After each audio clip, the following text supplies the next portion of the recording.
अस्सलामुअलैकुम स्टूडेंट्स, इस वीडियो में हम बात करेंगे आईबीडी के बारे में। ठीक है, इन्फ्लेमेटरी बाउल डिजीज़ के बारे में। ठीक है, यहाँ पर आपको क्रोन डिजीज़ नज़र आ रहा होगा, बट इन्फ्लेमेटरी बाउल डिजीज़ में दो चीज़ें आती हैं, एक क्रोन डिजीज़ आता है, एक आपके पास ना अल्सरेटिव कोलाइटिस आता है। ठीक है, तो यहाँ पर पहले हम क्रोन डिजीज़ डिस्कस करेंगे, उसके बाद हम चलेंगे अपने सफ़र में कहाँ तक, जो है ना अल्सरेटिव कोलाइटिस के ऊपर। ठीक है, फर्स्ट थिंग इज़ फर्स्ट। ठीक है, क्रोन डिजीज़ पहले करते हैं। ठीक है, क्रोन डिजीज़ में आपने एक स्टार याद करना है, जो कि मैंने यहाँ पर बनाया। ये स्टार याद नहीं करना है, इसमें 5 चीज़ें होती हैं, वो याद करना है। ठीक है, सबसे पहले आपको क्या मिलेंगे, स्किप लीजन्स मिलेंगे।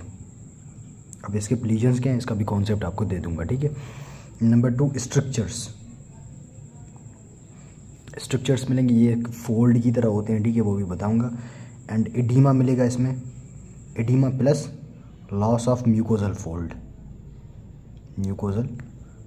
मिलेगा। एंड चौथी चीज़ क्या मिलेगी आपको, जो है ना कॉबल स्टोन अपीयरेंस। क्या, कॉबल स्टोन अपीयरेंस। ठीक है, पांचवी चीज़ इसमें क्या मिलेगी आपको, फिशर्स मिलेंगे। ठीक है, ये अगर आपको स्टार याद है तो आप वाह इजीली निकाल लेंगे किसकी, जो है ना क्रोन डिजीज़ की। ठीक है, एंड आपको अगर एक पिक्चर भी देखी हुई है इसकी तो। ठीक है, तो इसकी सबसे पहले ना आपको जो है ना मैं पैथोजेनेसिस भी बताऊंगा थोड़ी सी, एंड मॉर्फोलॉजी भी बताता जाऊंगा। ठीक है, यहाँ पर ये क्या है, एक अल्सर है। ठीक है, एंड एक और चीज़ याद करना, दिस जो है ना आपके पास ये Crohn disease is limited to the, mainly limited to the ileum. ठीक है, ये आइलियम में मोस्टली होती है। ठीक है, एंड अगर ये दूसरी जगह पर होगी तो ये फिर कोलन में भी चली जाएगी। ठीक है, लेकिन जो 90 to 95% ऑफ द केसेस आपको मिलेंगे वो आइलियम में ही मिलेंगी। ठीक है, ये अब इसमें जो एफ्टस अल्सर है वो कन्वर्ट होता है इनटू द सर्पेंटाइन अल्सर में। ठीक है, इसमें क्या सर्पेंटाइन अल्सर में मिलेगा, सर्पेंटाइन अल्सर बन जाएगा। एंड ये जो अल्सर होंगे वो along the axis of bowel होंगे। यहाँ पर क्या है, सिर्फ एक्सेस है। ठीक है, एक्सेस ऑफ बाउल होंगे। ठीक है, ये चीज़ याद करना, बिकॉज जो आपके पास अल्सरेटिव कोलाइटिस है उसमें along the long axis of the colon मिलेंगे या फिर बाउल मिलेंगे। ठीक है, यहाँ पर ये सिर्फ अलोंग द एक्सेस मिलेंगे, उसमें पूरी लॉन्ग एक्सेस में मिलेंगे। ठीक है, ये सर्पेंटाइन अल्सर्स। उसके अलावा ये इसमें क्या मिलेगा, लेट्स सपोज दिस अल्सर के अराउंड यहाँ पर ये क्या होगा, लीजन होगा। ठीक है, लीजन होगा, फिर यहाँ से एक नॉर्मल एरिया, ये क्या है, normal area, lesion, normal area, फिर से लीजन, फिर से नॉर्मल एरिया, फिर से लीजन। तो यहाँ पर ये क्या है, एक स्पेयर्ड म्यूकोजा आ गई। यहाँ पर ये क्या है, कोई भी लीजन वगैरह नहीं, यहाँ पर म्यूकोजा बिल्कुल नॉर्मल है। तो इसको हम कहते हैं क्या, लीजन, फिर से यहाँ पर स्किप आ गया, फिर से लीजन, फिर से स्किप आ गया, तो इसे हम बोलते हैं क्या, स्किप लीजन्स। आपको इस तरह से इसमें स्किप लीजन्स मिलते हैं। And these skip lesions are responsible for the cobblestone appearance. आपको स्टोन मिले इस तरह से कुछ ना स्टोन्स मिलती हैं, इसे हम बोलते हैं क्या, कॉबल स्टोन। इसकी आप उससे जो है ना गूगल से पिक्चर देख लेना, आपको समझ में आ जाएगा। इसी लीजन की वजह से आपको क्या मिलती है, इसमें अपीयरेंस मिलती है, जिसे हम बोलते हैं क्या, कॉबल स्टोन अपीयरेंस। ठीक है, आई होप कितना क्लियर हो गया होगा आपको। ठीक है, अच्छा जी, अभी आप यहाँ पर आ जाएं, ये देख रहे हैं, ये क्या है इसकी एपिथेलियम में, ये क्या है इसकी एपिथेलियम में। एंड ये क्या है इसकी लेमना प्रोप्रिया है, ये क्या है इसकी मस्क्यूलरिस म्यूकोजी है, ये क्या है इसकी सब म्यूकोजी है, ये क्या है इसकी मस्क्यूलरिस एक्सटर्ना है, एंड ये वाली लेयर इसकी क्या है, सिरोजा है। ठीक है, अच्छा आपको ये हिस्टोलॉजी तो पता होगी आई थिंक। ठीक है, अगर नहीं पता तो यहाँ पर थोड़ी सी मैं बताता जाऊँगा। ठीक है, एंड हिस्टोलॉजी बता रहा हूँ थोड़ी सी। ठीक है, ये क्या है, ये एक विलाय होता है यहाँ पर, ये जो अपर पार्ट होता है इसका सेल्स का, यहाँ पर ये जो आइलियम में, उसे हम बोलते हैं कि यहाँ पर विलाय होते हैं। ठीक है, एंड यहाँ पर ये जो डाउनवर्ड डिफ्लेक्शन होता है इसे हम बोलते हैं क्या, जो है ना इसको हम क्रिप्ट बोलते हैं, क्रिप्ट ऑफ लिबर्गिन होते हैं यहाँ पर। ठीक है, ये क्या है, क्रिप्ट ऑफ लिबर्गिन। ठीक है, तो यहाँ पर इन क्रिप्ट्स में आपको न्यूट्रोफिल की इन्फिल्ट्रेशन होगी, एंड यहाँ पर थोड़ा सा डेड मटेरियल भी मिलेगा, इसे हम बोलते हैं क्या, क्रिप्ट एप्सिस। ये कॉमनली आपको मिलती है इसमें, ये क्या है, क्रिप्ट एप्सिस इसको मिलती है, यहाँ पर आपको मिलेगी क्या, क्रिप्ट एप्सिस। ठीक है, तो ये होता है। एंड यहाँ पर आपको ये जो एपिथेलियम है, एपिथेलियम का आपको डिस्ट्रक्शन भी मिलेगी एंड रीजनरेशन भी मिल रही होगी, ठीक है।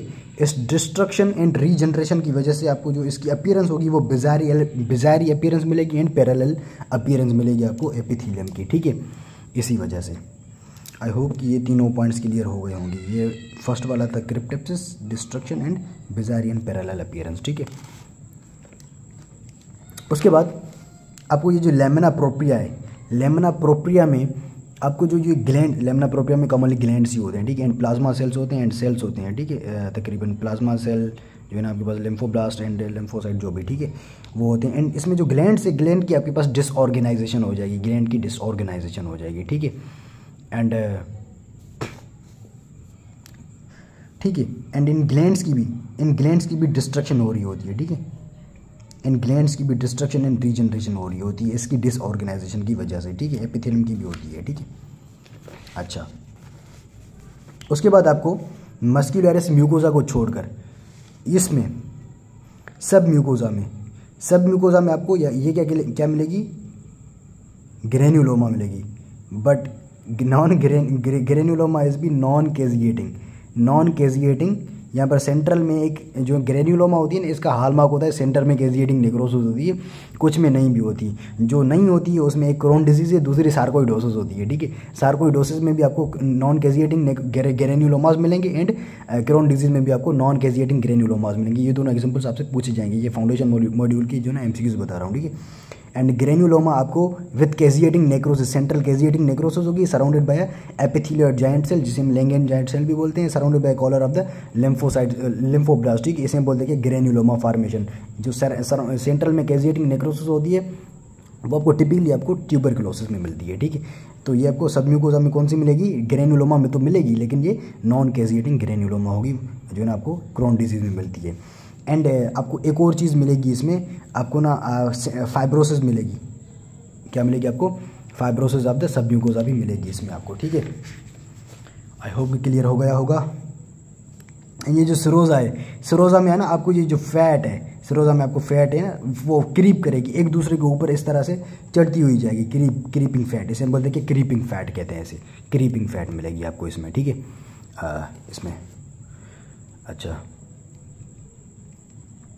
उसके अलावा आपको ये क्या मस्क्यूलरिस एक्सटर्ना, यहाँ पर क्या होते हैं जो ना मसल्स होते हैं, inner circular outer longitudinal, inner circular outer longitudinal, इसी तरह से इसकी हिस्टोलॉजी है, ठीक है। तो ये जो मसल्स हैं इनमें आपको क्या मिलेगी, हाइपरट्रॉफी मिलेगी, इन मसल्स में हाइपरट्रॉफी मिलेगी, हाइपरट्रॉफी ऑफ द मसल्स मिलेगी, ठीक है।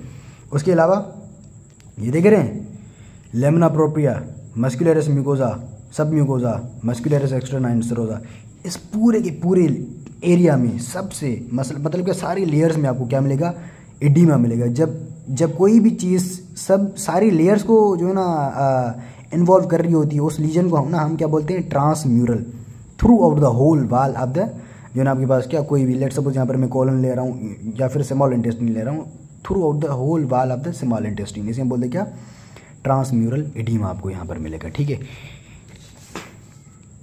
ये चीज़ें जो है transmural oedema, fibrosis and hypertrophy, ये तीनों चीज़ें क्या करती हैं, वाल को थिक कर देती हैं एंड इन थिकनेस ऑफ वाल की वजह से यहाँ पर स्ट्रक्चर्स बन जाएंगे, ठीक है। तो आई होप कि ये चीज़ें आपको क्लियर हो गई होंगी, ठीक है, पूरी की पूरी। तो ये चीज़ें थी इसमें, ठीक है। एंड यहाँ पर ये क्या है, सूडो पाइलोरिक मेटाप्लेजिया भी इसमें आपको मिल सकता है एंड पेनिस सेल मेटाप्लेजिया भी आपको इसमें मिल सकता है, ठीक है। ये चीज़ें आपको इसमें मिल सकती हैं, पेनिस सेल मेटाप्लेजिया, ये आप याद कर लेना बस, ठीक है।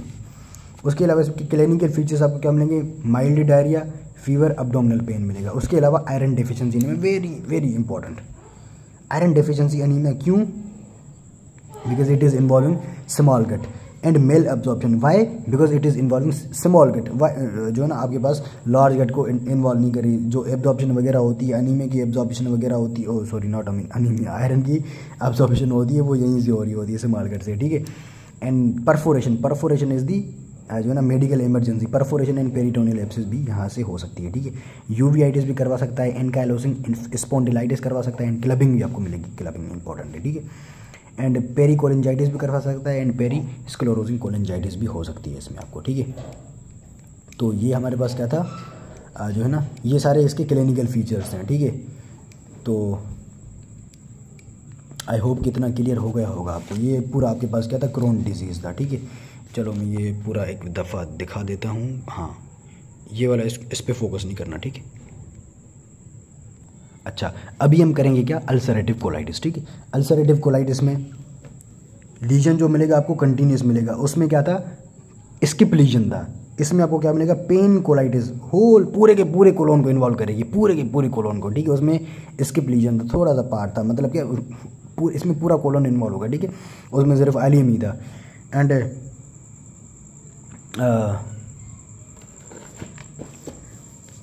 इसके अलावा ये जो है ना, जब पूरे कोलोन को जो है ना वो करेगी ना, इसको हम कहते हैं क्या, बैक वॉश आइलियाइटिस, ठीक है। इसका ये दूसरा नाम भी है, बैक वॉश आइलियाइटिस, ठीक है। एंड ये आपके पास क्या होगा, अल्सरेटिव पेरोक्टाइटिस भी, और या फिर इसे हम अल्सरेटिव प्रोटोसिग्मोइडोसिस भी कहते हैं, ठीक है। ये इसके दूसरे से नाम है, ठीक है। एंड 8% ऑफ पीपल में it is associated with the primary sclerosing cholangitis. Primary है स्क्लेरोसिंग कोलिंजाइटिस, ठीक है। प्राइमरी स्क्लेरोसिंग कोलिंजाइटिस में ये 8% ऑफ द पीपल में ये आपको मिलेगी, ठीक है। अब इसमें होता क्या है, let's suppose the wall of the colon. इसमें आपको जो है ना ये क्या अल्सर्स हैं, ये अल्सर्स आपको क्या मिलेंगे, बिल्कुल जो है ना कंटिन्यूस मिलेंगे। इसमें जो अल्सर्स होंगे वो कंटिन्यूस होंगे। एंड ये जो अल्सर्स हैं, इन अल्सर्स के ये क्या बेस है, इन अल्सर्स का जो बेस है वो आपको ब्रॉड मिलेगा। ये एमसीक्यूज में टिपिकली पूछते हैं आपको, आप इसे ना वो हल्के में नहीं लेना, ठीक है। इसका जो ब्रॉड मिलेगा आपको क्या मिलेगा, बेस इसका बहुत ही ब्रॉड मिलेगा, ठीक है। एंड इनमें ये आपको बिल्कुल रेड मिलेगी। ये क्या, म्यूकोजा इसकी बिल्कुल रेड मिलेगी। ये क्या है, ये पूरी म्यूकोजा दिखाई हुई है मैंने, ये देख रहे हैं, ये म्यूकोजा लिखा हुआ है ना मैंने। इसमें आपको म्यूकोजल हाइपरट्रोफी तो मिलती है, लेकिन जो ये म्यूकोजा आपको वो बिल्कुल रेड सी मिलेगी, पूरी की पूरी रेड मिलेगी। एंड यहाँ पर ये चीज़ मैंने लिखी हुई है, ये देख रहे हैं, ulcers along the long axis of the colon. वहाँ पर मैंने बताया था ना, जो ना क्रोन डिजीज़ में वो अल्सर्स आपके पास सिर्फ अलोंग द एक्सिस होंगे, यहाँ पर लॉन्ग एक्सिस है, ठीक है। ये थोड़ा सा डिफरेंस है, ठीक है। उसमें लॉन्ग नहीं है, इसमें लॉन्ग है, ठीक है। आई होप कितना क्लियर हो गया होगा आपको। एंड इसका ब्रॉड बेस याद करना। एंड इसमें ना म्यूकोजा की रीजनरेशन भी हो रही होती है, म्यूकोजल रीजनरेशन भी हो रही होती है। इस म्यूकोजल रीजनरेशन की वजह से ना यहाँ पर ये पॉलिप्स बनेंगे। ये क्या पॉलिप है, इस म्यूकोजल रीजनरेशन की वजह से यहाँ पर पॉलिप बनेंगे। ये क्या पॉलिप है, अब देख रहे हैं, ये पॉलिप यहाँ से हैंग करें, यहाँ से भी हैंग करें। ये पॉलिप इस पॉलिप की जब ये दोनों एंड्स आपस में मिलती हैं ना, ये एंड मिलेंगी, यहाँ पर ये एक ब्रिज बना लेती हैं। इसे हम कहते हैं क्या, म्यूकोजल ब्रिज। ये जो दोनों जब एंड्स मिलती हैं ना इनकी, ये आपस में ये यहाँ पर क्या कर देते हैं, एक ब्रिज बना देते हैं, जिसे हम बोलते हैं क्या, म्यूकोजल ब्रिज, ठीक है। तो ये आपसे टिपिकली आपसे यही ना एमसीक्यूज में पूछेंगे, ठीक है। ये क्या है, सूडो पॉलिप्स है। यहाँ ये मैंने पॉलिप्स यहाँ पर लिखा है, लेकिन ये सूडो पॉलिप्स हैं। इन सूडो पॉलिप्स की वजह से यहाँ पर क्या होगा, जो है ना ब्रिज बनेगी, ठीक है। इनकी जब टिप्स आपस में मिलेंगी तो उसमें बन जाएगा, ठीक है। एंड ये क्या आपके पास मस्क्यूलरिस एक्सटर्ना है, ठीक है। This is not the muscularis mucosa, this is muscularis externa, muscularis externa, ठीक है। इसमें आपको पूरी की पूरी मस्क्यूलरिस एक्सटर्ना में आपको इन्फ्लेमेशन मिलेगी, ठीक है। इन्फ्लेमेशन मिलेगी इसकी पूरी की पूरी में। एंड यहाँ पर भी क्रिप्ट एब्सेस इसमें आपको मिलती है, ठीक है। एंड इस इन्फ्लेमेशन की वजह से ना यहाँ पर आपको क्या डेवलप हो जाएगा, टॉक्सिक मेगाकोलॉन। टॉक्सिक मेगाकोलॉन आपके पास किस में होता है, हर्ट्ज़स्पर्ग्स डिजीज़ में, HURCSHSPING, जो भी स्पेलिंग है, हर्ट्ज़स्पर्ग्स डिजीज़। आपको ये आपके पास ना मेगाकोलॉन होता है, जिसमें आपके पास जो ना गैंग्लियन वगैरह डिजनरेट हो जाते हैं, ठीक है। उसमें आपके पास कोलोन की मूवमेंट नहीं हो रही होती, जो फ्लूइड जो फीकल मटेरियल है वो आपके पास कोलोन में जमा हो जाता है, उसकी वजह से मेगा कोलोन हो जाता है, मतलब कि कोलोन बहुत बड़ा हो जाता है। तो इसका इन्फ्लेमेशन की वजह से आपको ये टॉक्सिक मेगा कोलोन मिलेगा। एंड इसकी वजह से आपको परफोरेशन भी हो सकती है, ठीक है। एंड इसके जो क्लिनिकल फीचर्स हैं are the bloody diarrhoea plus string mucosal materials. आपके पास उसकी जो फीकल मटीरियल होगा उसमें स्ट्रिंग्स मिलेंगी आपके पास ना, इस तरह से स्ट्रिंग मिलेंगे उसमें, ठीक है। एंड यहाँ पर लोअर अब्डोमिनल पेन भी मिलेगा, because it is involving the colon, ठीक है। अच्छा, एक दफ़ा इसको देख लें, ये जो मैंने दिखाया है, ठीक है। ये पूरी की पूरी अल्सरेटिव कोलाइटिस है, ठीक है। अब ये जो मैं बताऊँगा ना, ये बहुत ही इम्पोर्टेंट है, बिकॉज इसमें ना दोनों के दोनों डिजीज़ इसमें हम दोनों डिजीज़ का जो है ना डिस्कस करेंगे, क्या डिफरेंस, ठीक है। अब ये जो डिफरेंस है इन दोनों में, यहाँ पर ये मैंने फीचर्स लिखे, यहाँ पर मैंने CD का मतलब है जो है ना ये क्या क्रोन डिजीज़, हाँ क्रोन डिजीज़ है, ठीक है। UC का मतलब है क्या अल्सरेटिव कोलाइटिस, ठीक है। एक दोस्त था मेरा, उसका नाम यूसुफ था, तो उसे हम यूसी बुलाते थे, ठीक है। बहरहाल यहाँ पर ये UC लिखा हुआ है तो मुझे याद आ गया। बहरहाल this is not UC, this is ulcerative colitis, ठीक है, माय फ्रेंड UC, ठीक है। ये रीजन यहाँ पर क्या होगा, यहाँ पर जो ना क्रोन डिजीज़ में क्या है आइलियम प्लस माइनस कोलॉन, ठीक है, लेकिन मेन आइलियम है, ठीक है। इसमें क्या है कोलॉन ओनली। ये अगर आपने चार्ट याद कर लिया ना तो आपके MCQs तो निकल ही जाएंगे, ठीक है। OSP का पता नहीं मुझे, ठीक है, आपके MCQs निकल जाएंगे इसमें से। एंड लीजन्स आपको कौन से मिलेंगे, इसमें लीजन्स मिलेंगे स्किप लीजन्स क्रोन डिजीज़ में। इसमें आपको डिफ्यूज़ मिलेंगे प्लस कंटिन्यूस होंगे, ठीक है। इसमें कंटिन्यूस होंगे, ठीक है। And structures present only in the Crohn disease and rarely present in the ulcerative colitis. इसमें जो वाल होगी वो आपके पास थिक हो जाएगी into the Crohn disease, and इसमें जो वाल होगी अल्सरेटिव कोलाइटिस में वो नॉर्मल होगी। इन्फ्लेमेशन आपको क्रोन डिजीज़ में ट्रांसम्यूरल मिलेगी, वो मैंने वहाँ पर लिखा था ना ट्रांसम्यूरल इडीमा, वो इन्फ्लेमेशन की वजह से ही इडीमा डेवलप होता है, ठीक है। वहाँ पर इन्फ्लेमेशन भी मुझे लिखना चाहिए था, ठीक है। वहाँ पर मैंने इडीमा तो लिखा था, वहाँ पर मुझे इन्फ्लेमेशन भी लिखना चाहिए था, लेकिन आप कंफ्यूज नहीं हो। वहाँ पर इन्फ्लेमेशन होगी, उसकी वजह से भी इन्फ्लेमेशन भी होगी, वहाँ पर उसी की वजह से इडीमा होगी, ठीक है। एंड यहाँ पर सिर्फ इन्फ्लेमेशन तो होगी सिर्फ और सिर्फ म्यूकोजल लेयर में ही होगी, ठीक है। ये डिफरेंस आपको मुझे लग रहा होगा कि आपको समझ में आ रहे हैं, ठीक है। अगर आपको समझ में नहीं आ रहे तो मुझे लग रहा है कि मैं ना सिर्फ खुद को ही पढ़ा रहा हूँ, ठीक है। सूडोपोलिप्स आपको मॉडरेट मिलेंगे, किसमें, इसमें क्रोन डिजीज़ में, लेकिन मार्क्ड का मतलब है यहाँ पर क्या मतलब कैसे भी करके होंगे ही होंगे, बहुत ज़्यादा होंगे इनटू द अल्सरेटिव कोलाइटिस। ये मैंने बताया था ना, वो जो म्यूकोजल ब्रिज बन रही थी, ठीक है। इसमें जो अल्सर्स हैं डीप नाइफ लाइक सर्पेंटाइन होंगे, ठीक है। इसमें भी होंगे लेकिन वो सुपरफिशियल होंगे, इसमें डीप होंगे, बहुत ही डीप होंगे, इसमें सुपरफिशियल हैं, ठीक है। इसमें जो सीरोसाइटिस है, मतलब क्या सिरोजा जो इन्वॉल्व है वो इसमें मार्क्ड है। इसमें मार्क्ड क्यों है, वो मैंने बताया था ना, क्रीपिंग फैट किस में हो रही थी, वो क्रोन डिजीज़ में हो रही थी ना। इसमें मॉडरेट है, मतलब क्या इसमें कभी कभी इन्वॉल्व हो सकती है। Granulomas are marked in the Crohn disease not present in the ulcerative colitis, लेकिन जो ग्रेन्युलोमा होगी वो नॉन कैजिटिंग ग्रेन्युलोमा होगी, ठीक है। फिस्टुलास आपके पास प्रेजेंट होंगे into the ulcerative Crohn disease not present in the ulcerative colitis, ठीक है। उसके अलावा perianal fistula is present in ulcerative Crohn disease if colon में डिजीज़ हो, अगर वो कोलोन में हो रही है तो आपके पास पेरीएनल फिस्टुला आपको मिलेगा, लेकिन अल्सरेटिव कोलाइटिस में कभी नहीं मिलेगा, ठीक है। एंड मेल एब्जॉर्प्शन आपको क्रोन डिजीज़ में मिलेगी, जो ना आपके पास उसमें नहीं मिलेगी अल्सरेटिव कोलाइटिस में, ठीक है। एंड मैलिग्नेंसी आपको क्रोन डिजीज़ में मिलेगी if it is involving the colon, अगर ये कोलोन में हो रही है, इसमें ये कोलोन में होती है तो ये इसको मैलिग्नेंसी में कन्वर्ट हो सकती है, ठीक है। कौन सी, ulcerative colitis. Toxic megacolon Crohn disease में नहीं था, क्रोन डिजीज़ में टॉक्सिक मेगाकोलॉन नहीं था, लेकिन ये अल्सरेटिव कोलाइटिस का हाल मार्क था, ठीक है। सो इतना था ये हमारे पास क्या, इन्फ्लेमेटरी बाउल डिजीज़, ठीक है। आई होप कि पूरा का पूरा टॉपिक आपको क्लियर हो गया होगा।